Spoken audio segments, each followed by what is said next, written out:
कि सखी है राम के बरातिया सुहावन लगता। एक सखी दूसरे सखी से कहती है कैसे कि सखी है राम के बरातिया सुहावन लगता। सखी है दुल्हा के रूप वालो भावन लगता। सखी है दुल्हा के रूप वालो भावन लगता। सखी है दुल्हा के रूप वा सुहावन लगता। सखी है दुल्हा के रूप वा सुहावन लगता।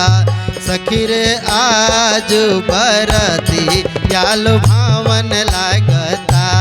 सखी है आज बरतिया लुभावन लगता।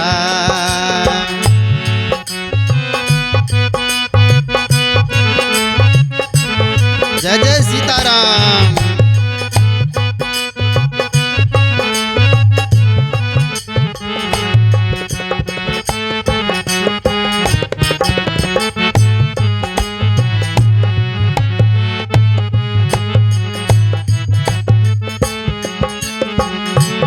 और अपने अपने तरीका से सब लोग बखान करत ताड़ी। का कहत ताड़ी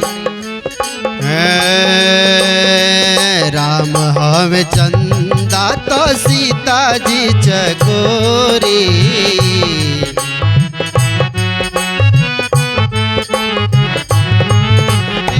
सुंदर बर पवनी जनक किशोरी।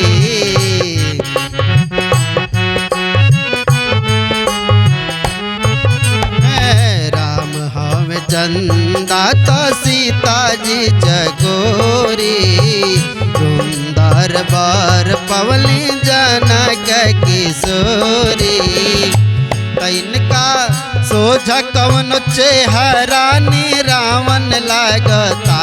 इनका सोझा कवन चेहरा रावण लगता। सखी है दुल्हा के रूप पासु भावन लगता। सखी है दुल्हा के रूप पालु भावन लगता।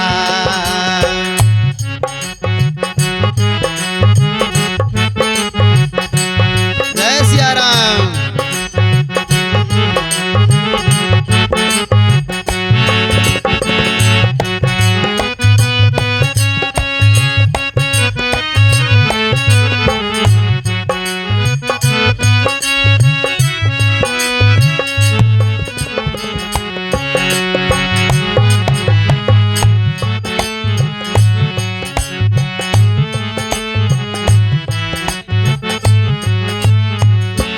और का मैया जानकी जी गौरा जी के पूजन कैले रही कि हे माँ खूब सुंदर बर मिलो। का लिखल बा पूजा से खुश होके पार्वती मैया।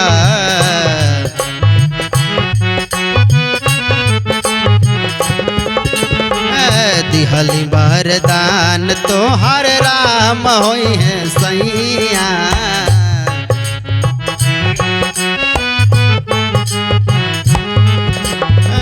पूजा से खुश होके पार्वती मैया। दिहली वरदान तो हर राम होई है सैया। कि राजा बाजा सांघनिक परिछावन लगता।